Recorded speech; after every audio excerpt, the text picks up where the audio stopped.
Hello friends, welcome to my YouTube channel the bridge academy. आज के हम इस वीडियो में बात करेंगे W.H. ऑडेन का एक poem now the leaves are falling fast. यह पोएम ऑटम सॉन्ग की तरह गाया गया है कि किस तरह ऑटम सॉन्ग में पत्ते बहुत तेज़ी से झड़ रहे हैं। मतलब ऑटम सीजन में किस तरह से पत्ते झड़ जा रहे हैं, किस तरह से पेड़। सिमिलरली हमारे लाइफ में भी जो बूढ़े बुजुर्ग हैं वो भी बहुत तेज़ी से मर रहे हैं। दोस्तों, इस पोएम में इसी तरह इंटरनल मीनिंग बताया गया है कि किस तरह से हमारा सोसाइटी जो है बहुत तेज़ी से कब्र की ओर बढ़ रहा है और मौत के मुंह में समाते जा रहा है। तो W.H. ऑडेन बहुत अच्छे तरीके से इस पोएम में समझाए हैं। तो हम लोग पोएम में आगे देखेंगे बहुत अच्छे तरीके से किस तरह बताए हैं कि हम लोग डेथ की ओर ये समाज और बुराइयां बहुत तेज़ी से बढ़ते जा रहे हैं। पोएम के लाइन में जाने से पहले हम लोग कुछ राइटर के बारे में हिस्टोरिकल बैकग्राउंड जान लेते हैं, जो कि एग्जाम में भी पूछा जाता है। चलिए हम लोग राइटर के बारे में W.H. ऑडेन के बारे में कुछ इंपॉर्टेंट फैक्ट जानते हैं। विंस्टन ह्यूज ऑडेन, इनका बर्थ 21 फरवरी 1907 में इंग्लैंड में हुआ। इनका डेथ 29 सितंबर 1973 ऑस्ट्रिया में हुआ। ये एंग्लो अमेरिकन भी कहे जाते हैं क्योंकि इनका बर्थ इंग्लैंड में हुआ, डेथ ऑस्ट्रिया में हुआ, लेकिन लाइफ विंग और इनका जो सिटीजनशिप है वो अमेरिका में ही मिला और ये अमेरिकन राइटर भी कहे जाते हैं। इनको पुलित्जर प्राइज भी मिला है 1948 में एज ऑफ एंजाइटी के लिए। यह वर्क काम किए हैं कुछ सेक्टर में, जैसे dramatist, critic, transistor and editor की तरह काम किया है। इनका कुछ साहित्य वर्क भी है, the orator, new year later, for the time being, the age of anxiety. यह लिरिक वे में ये पोएम है। ये पोएम 20 लाइन्स में डिवाइडेड है, जो कि 5 स्टेंजा में है। तो हम लोग इस पोएम में आगे बढ़ते हैं और उसके लाइन को समझते हैं, स्टेंजा को समझते हैं कि राइटर क्या कहना चाह रहे हैं। पहला स्टेंजा है। इस स्टेंजा में कुछ राइम स्कीम भी फॉलो किए गए हैं, जैसे fast last, A, gone on, B, मतलब पूरे स्टेंजा में बी राइम स्कीम फॉलो किया गया है। तो इस स्टेंजा में क्या कहना चाह रहे हैं writer? Now the leaves are falling fast, nurses flowers will not last, nurses to the graves are gone and the prams go rolling on। nurses flowers, आइए कुछ बर्ड मीनिंग से पहले बर्ड मीनिंग देख लेते हैं। nurses flowers का मतलब होता है ट्री के पेड़ के बगल साइड में लगे हुए कुछ सपोर्टिव प्लांट्स होते हैं, उसको नर्सेस फ्लावर्स बोलते हैं। प्रैम्स का मतलब होता है बच्चों की गाड़ियाँ। तो राइटर क्या कह रहे हैं, पहले हम इसका लिटरल मीनिंग समझते हैं कि पत्ते हैं बहुत तेज़ी से झड़ रहे हैं। जो नर्सेस फ्लावर्स हैं, जो सपोर्ट लेकर के पेड़ के सहारे खड़े हैं, वो भी नहीं रहेंगे, वो भी नहीं टिकेंगे और वो भी ग्रेव में चले गए हैं। जो नर्सेस फ्लावर्स सपोर्ट लेकर के पेड़ के खड़े, वो भी ग्रेव में चले गए हैं। और जो प्रैम्स है, जो बच्चों की गाड़ी है, वो भी धीरे धीरे बढ़ते जा रहे हैं आगे की ओर। तो ये हुआ लिटरल मीनिंग। लेकिन इंटरनल मीनिंग क्या कह रहे हैं? लिव्स का यहाँ पर मीनिंग है बूढ़े लोग। जो बूढ़े लोग बहुत तेज़ी से फॉलिंग होते जा रहे हैं, मरते जा रहे हैं। जिस तरह पत्ते सूख जाने के बाद झड़ जाते हैं, उसी तरह व्यक्ति बूढ़े और बुजुर्ग होने के बाद वो भी मृत्यु के मुंह में समा जाते हैं।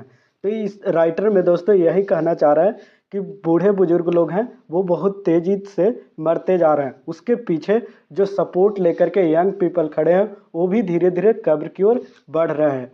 और बच्चे जन्म ले रहे हैं, वो भी धीरे धीरे यंग होंगे और बूढ़े होंगे। एक समय के बाद उनके भी मृत्यु हो जाएगी।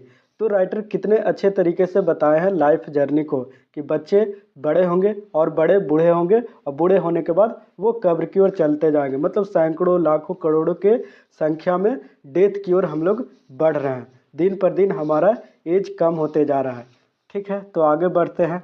इस स्टेंजा को पूरे अच्छे तरह से समझ गए होंगे। तो अगला स्टेंजा में क्या राइटर कहना चाह रहे हैं, आगे बढ़ते हैं। तो दोस्तों देखते हैं नेक्स्ट स्टेंजा में क्या कह रहा है।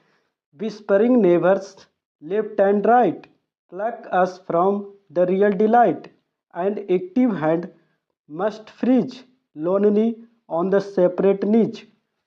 तो हम लोग पहले डिफ़िकल्ट मीनिंग देख लेते हैं। विस्परिंग नेबर का मतलब होता है मैसेंजर ऑफ डेथ, मतलब यमदूत। प्लग का मतलब होता है डिटैच, अलग करना। फ्रीज का मतलब होता है कोई चीज़ जम जाना। तो इस स्टेंजा में राइटर क्या कर रहे हैं? Whispering neighbours left and right. जो विस्परिंग नेबर्स है, डेयर डेविल, जो यमदूत है हमारे अगल बगल में विस्परिंग कर रहे हैं, कानाफूसी कर रहे हैं कि कब इनको मृत्यु हो और मैं इसको लेके चला जाऊं। मतलब ये हमारे रियल डिलाइट का मतलब वास्तविक खुशी जो हमारा जीवन है उससे वो प्लग कर देते हैं, मतलब अलग कर देते हैं। और एक्टिव हैंड, जो हमारा एक्टिव हैंड है, आज हमारा हाथ मूव कर रहा है, मरने के बाद वो भी फ्रीज हो जाता है, वो भी जम जाता है। जिस तरह से थक करके एक व्यक्ति घुटने के बल झुक जाता है, सिमिलरली जो हमारे मृत्यु होने के बाद जो हमारा एक्टिव हैंड है उसी तरह फ्रीज हो जाता है जब। इस स्टेंजा में राइटर क्या कहना चाह रहे हैं कि जो विस्परिंग नेवर है हमें रियल डिलाइट मतलब वास्तविक खुशी जो हमारा लाइफ है उससे हमें ये यमदूत अलग कर देते हैं। और हमारा जो एक्टिव हैंड है, आज जिंदा शरीर जो मूव कर रहा है इधर उधर, वो एक समय के बाद वो जम जाता है, मतलब मृत्यु के बाद वो जम जाता है। जिस तरह एक बूढ़ा बुजुर्ग व्यक्ति अपने घुटने के बल थक जाता है, एग्जॉस्टेड हो जाता है, उसी तरह सिमिलरली व्यक्ति मरने के बाद भी थक हार जाता है और वो बॉडी काम करना बंद कर देता है। दोस्तों इस स्टेंजा में कितने अच्छे तरीके से राइटर अपने लाइफ जर्नी को, हम लोगों के लाइफ जर्नी को बता रहे हैं। तो हम लोग आगे बढ़ते हैं, नेक्स्ट स्टेंजा में देखते हैं। तो नेक्स्ट स्टेंजा में क्या कह रहे हैं कि dead in hundreds at the back, follow wooden in our track, arms raised stiffly to reprove in false attitude of love. तो पहले हम लोग कुछ डिफ़िकल्ट मीनिंग देख लेते हैं। वुडन का मतलब होता है इन वुडन कॉफिन। वुडन कॉफिन का मतलब होता है ताबूत, लकड़ी का बना हुआ एक ताबूत। स्टिफली का मतलब होता है डिफ़िकल्ट तरीके, बहुत स्टिफ सख्त होना। रिप्रूव का मतलब होता है किसी का बुराई या डांटना फटकारना। एटीट्यूड का मतलब वे ऑफ थिंकिंग, सोचने का तरीका।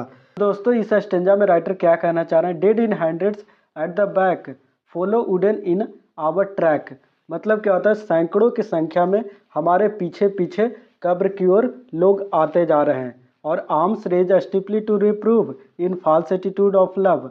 और जो लोग उस कब्र तक व्यक्ति छोड़ने जाते हैं वो हमें दिखाते हैं कि बहुत ज़्यादा लव करते हैं, लेकिन वो दिखता है वो फॉल्स एटीट्यूड ऑफ लव है, मतलब झूठा प्यार है।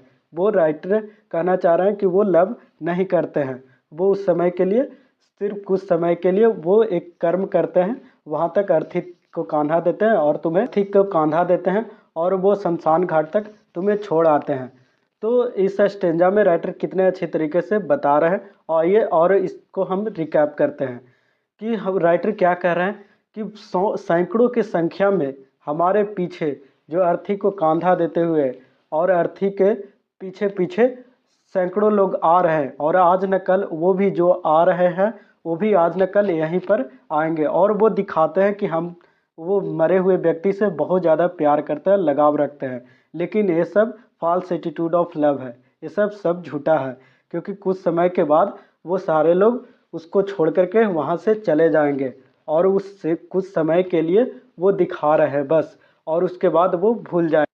तो राइटर इस स्टेंजा में कितने अच्छे तरीके से समझाए हैं कि व्यक्ति मर जाने के बाद सिर्फ बहुत सारे लोग उसको कब्रिस्तान तक छोड़ आते हैं, लेकिन कोई भी प्यार नहीं करता है, लव नहीं करता है, बस उनका जर्नी सिर्फ कब्रिस्तान तक ही होता है।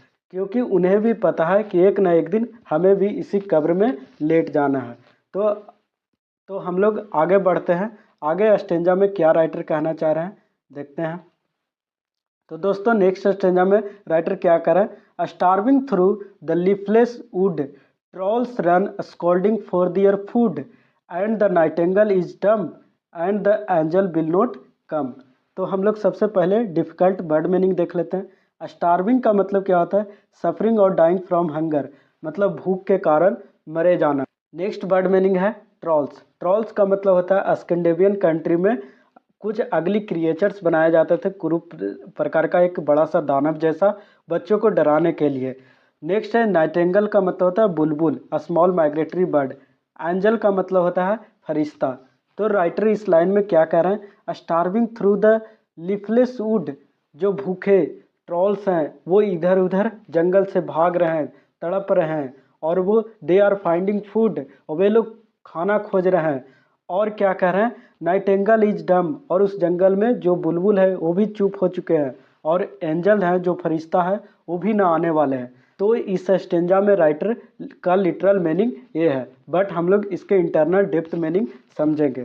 तो डेप्थ मीनिंग क्या कर रहे हैं, ट्रॉल्स का मतलब यहाँ पर राइटर क्या कहना चाह रहा है, समाज की बुराइयाँ धीरे धीरे बहुत ज़्यादा बढ़ रहे हैं और हमारे सोसाइटी को खोखला बनाते जा रहा है।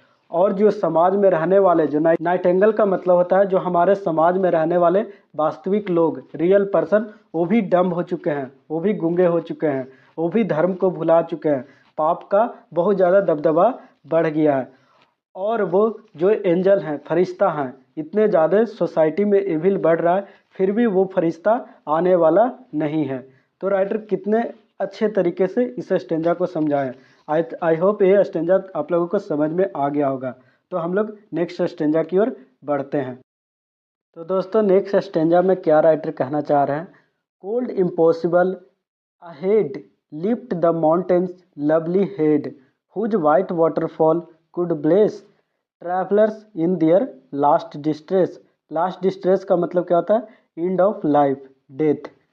मतलब क्या करें, कोल्ड का मतलब ठंडा, इम्पॉसिबल का मतलब असंभव। जो माउंटेन्स है वो ठंडा पड़ चुका है और इम्पॉसिबल हो चुका है, और जो माउंटेन है वो बहुत ऊंचा हो चुका है, अहेड हो चुका है। And whose white waterfall could bless travellers in their last distress. तो इसका लिटरल मीनिंग क्या कह रहा है कि एक माउंटेन है, पहाड़ है, वो बहुत ज़्यादा ठंडा हो चुका है, जो कि इम्पॉसिबल के बराबर हो चुका है। लेकिन ये लिटरल मीनिंग है। हम लोग इंटरनल मीनिंग क्या समझते हैं कि हमारे समाज में जो दृढ़ व्यक्ति है वो भी अब इम्पॉसिबल हो चुके हैं, ठंडे पड़ चुके हैं, वो भी हमें अब बुराइयों से बचाने के लिए नहीं आ रहे हैं। और उनको जो माउंटेन्स है, वो माउंटेन्स जैसा दृढ़ व्यक्ति है, वो अहेड थे, वो भी अब चुप हो चुके हैं। और ट्रैवलर्स जो लास्ट डिस्ट्रेस में राहगीर होते हैं, वो वाइट वाटरफॉल मतलब जो झरने की पानी होता है वो पी करके उस ब्लेस साबित होते हैं। और वो मतलब व्यक्ति राहगीर जो यात्री है, अंतिम यात्रा में जब व्यक्ति मृत्यु होता है तो उसके बाद वो लास्ट डिस्ट्रेस में, लास्ट क्षण में वो पानी में उसको विसर्जित किया जाता है।